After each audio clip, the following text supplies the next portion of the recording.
तो सुख समृद्ध विज्ञान चैनल और यूनिक हेल्थ कंसल्टेंसी के सभी सम्मानित सदस्यों को मैं सुशील कुमार शर्मा अपने इस चैनल पर आपका हार्दिक अभिनंदन करता हूं। आपको बताता चलूं कि हर व्यक्ति के अंदर, चाहे पुरुष हो या महिला हो, उसके मन में ये आकांक्षा हमेशा रहती है कि वो पुत्रवान बने, यानी संतानवान बने। परंतु समाज में ऐसे भी लोग हैं जिनका विवाह हुए काफी समय हो गया है और अभी तक उनके जीवन में किलकारी नहीं गूंजी। कारण कोई भी हो सकता है, पुत्र या पुत्री कोई भी हो जाए, उसमें कोई बात नहीं है। पुत्र और पुत्री को समान मानना चाहिए।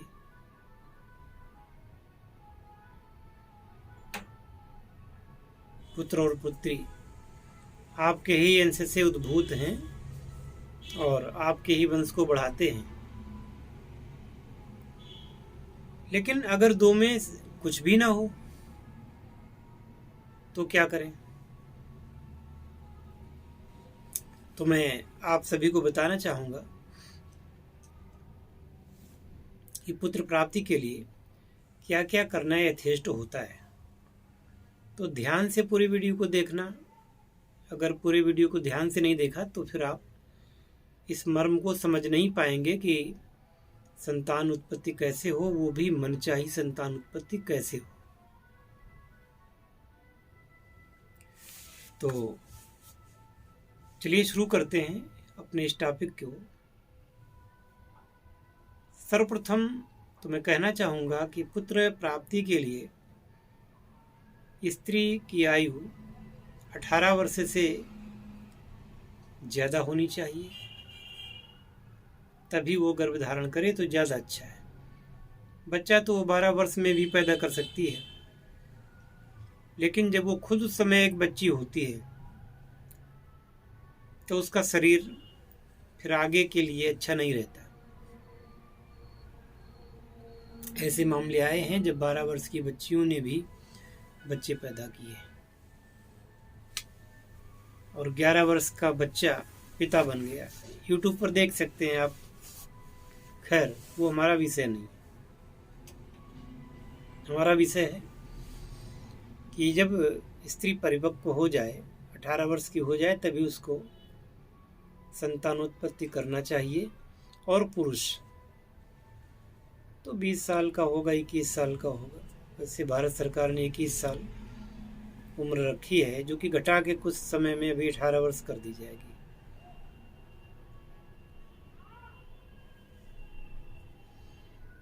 तो पुरुष के अंदर 2 प्रकार के क्रोमोसोम्स पाए जाते हैं। शुक्राणु में जो पुरुष का शुक्राणु होता है, उसके अंदर 2 टाइप के क्रोमोसोम्स कहते हैं, ये सूक्ष्म संरचनाएं होती हैं। तो पहला होता है एक्स। वैज्ञानिकों ने उसका नाम एक्स रख दिया है। और दूसरा होता है वाई। तो जिस चीज के बारे में हमें आपको पता नहीं होता तो कह देते हैं एक्स वाई जेड। उसी प्रकार से एक्स वाई नाम रख दिए गए। विदेशों का प्रचलन यही है, इसी प्रकार से नाम रखे जाते हैं। कहीं कोई कीटाणु की खोज कर दी तो वैज्ञानिक के नाम पे कीटाणु का नाम हो गया, वायरस का नाम हो गया। ऐसा भी होता है। तो स्त्री के अंदर केवल एक्स क्रोमोसोम्स पाया जाता है। अर्थात स्त्री जो है वो केवल बच्चा पैदा करने के लिए उसका शरीर बना है। वो बच्चा पुरुष होगा या स्त्री होगा, यानी कि बच्चा होगा या बच्ची होगी, इसकी गारंटी महिला नहीं ले सकती है। क्योंकि प्रकृति ने उसको केवल बच्चा पैदा करने हेतु योग्यता दी है।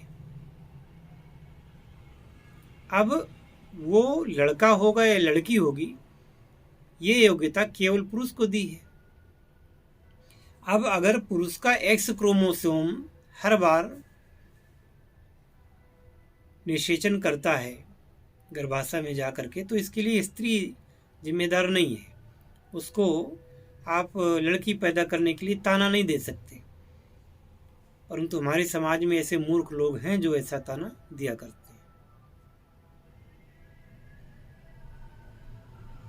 जब वाई क्रोमोसोम वो एक्स से मिलता है जाकर के, तो पुत्र का जन्म होता है। अब इसी बात को लेकर के आजकल के साइंस वालों ने, आजकल के जो डॉक्टर्स हैं विदेशों से पढ़ करके आ रहे हैं, तो पुरुष के वीर्य से क्रोमोसोम्स निकाल करके महिला के अंडे में उसका निषेचन करने का 2-2, 4-4 लाख रुपया ले रहे हैं केवल इतने काम के लिए। और ये काम प्राकृतिक रूप से होता है, तो आप जानते हैं फ्री हो जाता है। तो ये सब गोलमाल चल रहा है और लोग इस पर काम भी कर रहे हैं। हाल में ही सरकार ने पुत्री के जन्म पर जो अल्ट्रासाउंड करवाया जाता था अवैध घोषित कर दिया है और सजा के योग्य माना है, जुर्माना के योग्य माना है।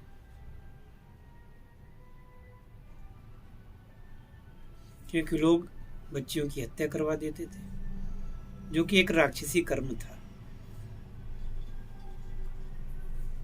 अब बात यह कि गर्भ ठहरता नहीं है,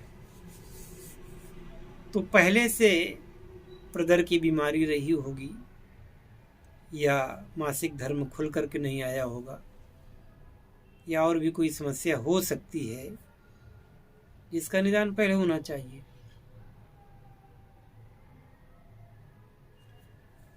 अब इसी पर बहुत सारी औषधियां काम करती हैं। तो लक्षणानुसार हर व्यक्ति की नाड़ी अलग होती है, हर व्यक्ति की प्रकृति अलग होती है, तो लक्षणानुसार उसका इलाज होता है।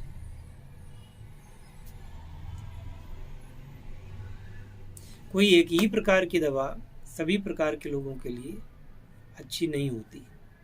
किसी को बहुत अच्छी होती है, किसी को कम अच्छी होती है, किसी को बिल्कुल वो दवा अच्छी नहीं होती। तो अलग अलग तरीके से उनका इलाज होता है। पर कुछ एक हम बातें ऐसी बता रहे हैं जो सबके लिए लागू होती है। जैसे कि जब स्त्री का मासिक धर्म हो, उस समय वो सबसे अकेले रहे, एकांत में गुजारे। इसके बाद में मासिक धर्म खत्म होने के बाद में वह यदि बेटी चाहती है तो दर्पण में स्वयं को देखे स्नान के पश्चात, या पुत्र की कामना है तो वो अपने पति का चेहरा देखे, पति को ही देखे।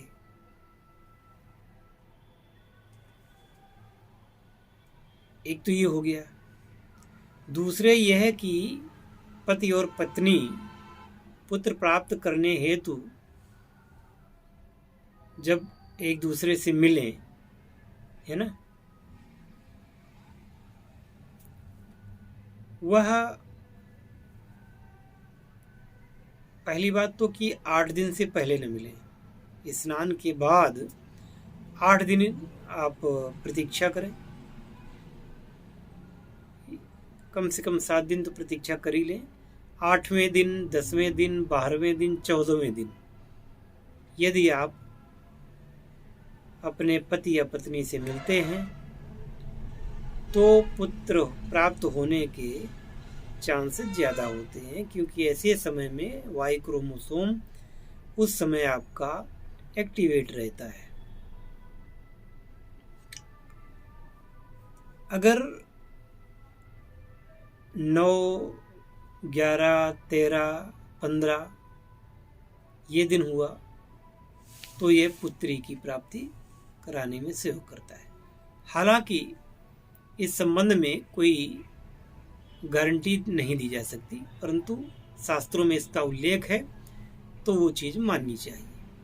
और शास्त्रों में कोई ऐसे तो लिख नहीं दिया गया है, बहुत ही विद्वान लोगों ने, बहुत ही अनुभवी लोगों ने उसको लिखा है। अब एक और बात बताई गई है कि होता है कि जब पति पत्नी मिले तो वो समान, मतलब पैरेलल, सिर ऊंचा और पैरेलल होते हैं लेटे हुए। तो आयुर्वेद के मतानुसार ये स्थिति पुत्र प्राप्ति के योग्य ज़्यादा अच्छी नहीं मानी जाती। उस समय स्त्री की जो कमर है उसके नीचे एक मोटा सा कोई तकिया रख करके स्त्री को अपने पति से मिलना चाहिए। ये सारी बातें मैं, चूँकि चिकित्सा विज्ञान है और वो मामला ऐसा चल रहा है तो मुझसे कहना पड़ता है, और लेकिन फिर भी मैं शब्दों की मर्यादा को नहीं लांघना चाहता। अब ये हो गया, और इसके बाद तुरंत उठे नहीं, कम से कम पत्नी को फिर उसी पोजीशन में रात गुजारनी चाहिए। जाके सफाई करना, धोना, ये सब वर्जित है। और उस रात्रि के पश्चात फिर उस महीने पति अपनी पत्नी से ना ही मिले। यदि गर्भाधान हो गया है, यदि गर्भ ठहर गया है, तो फिर 9 महीने तक, जब तक कि बच्चा उत्पन्न नहीं हो जाता, तब तक कोशिश करनी चाहिए कि ना ही मिले तो उचित है, क्योंकि इससे फिर बच्चे को खतरा हो सकता है, इसलिए ना मिले। और बाकी आपकी इच्छा, शास्त्रों में यही कहा गया है। और अगर लगातार आपने 2-3 दिन मिलते रहे तो फिर वो जिस पोजीशन की बात की गई है, जिस उद्देश्य की बात की गई है, वो उद्देश्य खत्म हो जाएगा। फिर आपको पता नहीं चलेगा कि ये 7वें दिन गर्भ ठहरा कि 8वें दिन ठहरा, ये 9वें दिन का है। तो फिर आप श्योर नहीं हो सकते कि बच्चा होगा या बच्ची होगी, ठीक है ना। हो सकता है पहले दिन निषेचन हो गया हो, दूसरे दिन करने से निषेचन ख़त्म हो जाए, वहाँ पर चोट पड़े और वो अणु ही मर जाए, वो अंडा ही मर जाए, ऐसा हो सकता है, इसलिए रोका गया है। इन चीज़ों का ध्यान रखेंगे तो काफ़ी हद तक आपके मन की बात पूरी होगी। अब ये कहते हैं कि जैसे बच्चा कुरूप न हो, बच्चा सुंदर हो, तो हालांकि लिखा तो ये है कि यदि महिला नित्य प्रति एक संतरे का सेवन करती है, स्वस्थ संतरे का सेवन करती है, तो आने वाली संतान उसकी संतरे के जैसे रंग वाली गोरी चिट्टी होती है। लेकिन अब जहाँ के लोग काले होते हैं, वहाँ के बच्चे गोरे कैसे हो जाएंगे? वो तो वहाँ की जलवायु है। तो ये चीज़ नहीं, इससे ये तात्पर्य लगाना चाहिए कि अगर वो समशीतोष्ण जलवायु का है, जैसे कि यहाँ उत्तर प्रदेश वगैरह है, तो बच्चा एक बार गोरा हो भी सकता है। लेकिन यदि माता पिता के जीन्स ही दोनों के काले हैं, काले बच्चे पैदा करने के हैं, तो फिर आप जीन्स को तो नहीं बदल सकते, तो वहाँ पर ये बात बेमानी हो जाएगी। लेकिन ये कहा जा सकता है कि उसमें चूंकि संतरा में विटामिन सी होता है, तो बच्चा स्वस्थ भी होगा और हृष्ट पुष्ट होगा, आगे चल करके वो ज़्यादा दिनों तक जवान रहेगा, शक्तिशाली रहेगा, मेधाशाली रहेगा, है ना। ये बात हम कह सकते हैं। हमारा ये स्वभाव है कि हम कभी भी ज्ञान के नाम पर किसी भी अंधविश्वास का समर्थन नहीं करना चाहते, ठीक है ना। तो वो यहाँ पर ये कहना पड़ा कि संतरे से जो गोरी संतान उत्पन्न होगी, तो उसमें क्या ऐसा संभव है कि जो काले हैं, बहुत ही काले हैं, ऐसे ऐसे देशों के लोग हैं, वो भी संतरे खाने लगे, उनकी महिलाएं गर्भावस्था में संतरे खाने लगे और बच्चे उनके अंग्रेजों जैसे गोरे हो जाए? ऐसा संभव नहीं है। उसमें जीन्स का भी महत्व है, हालांकि इस प्रक्रिया का भी काफ़ी महत्व है, पर मैं गारंटी के साथ केवल संतरे खाने से गोरे संतान की उत्पत्ति का सिद्धांत आप लोगों के सामने नहीं कह सकता, भले ही कितना ही सही क्यों न हो। तो ये अब हमारे यहाँ चलती है 9 मास चिकित्सा कि महिला को कैसे रहना चाहिए, क्या खाना चाहिए, क्या नहीं खाना चाहिए, और 9 मास कैसे उसको बिताने चाहिए जिससे कि तेजस्वी, प्रतिभाशाली, स्वस्थ, सुंदर संतान पैदा हो। अब सुंदर का अर्थ गोरा ही नहीं होता, बहुत सारे सांवले लोग भी इतने सुंदर होते हैं कि वो गोरों से भी अच्छे लगते हैं, है ना। तो कुछ लोग ज्ञान से सुंदर होते हैं, कुछ लोग हृदय से सुंदर होते हैं, कुछ लोग त्वचा से सुंदर होते हैं। अब कौन सी सुंदरता आपको चाहिए ये आप निर्धारित करिए, पर हाँ ये जरूर है कि ये बच्चे सुंदर होते हैं। 9 मास चिकित्सा है, और कभी कभी ऐसा भी कहा जाता है कुछ औषधियां हैं जिनको यदि 2 महीने के गर्भ में महिला को दे दी जाए तो आने वाली संतान पुत्र होगी। हालांकि इसके बारे में भी निश्चित तौर पर कुछ नहीं कहा जा सकता। आप भी मजबूरी समझें हमारी कुछ बोलने की। अभी हम कह देंगे तो उसमें कानून आड़े आ जाएगा, इसलिए हम ये गारंटी के साथ नहीं कह सकते कि ऐसा करने से पुत्र ही होगा। बाकी आप समझ सकते हैं कि हम कहना क्या चाहते हैं। हरिओम तत्सत। जय शिव शंकर, जय भोलेनाथ, हर हर महादेव।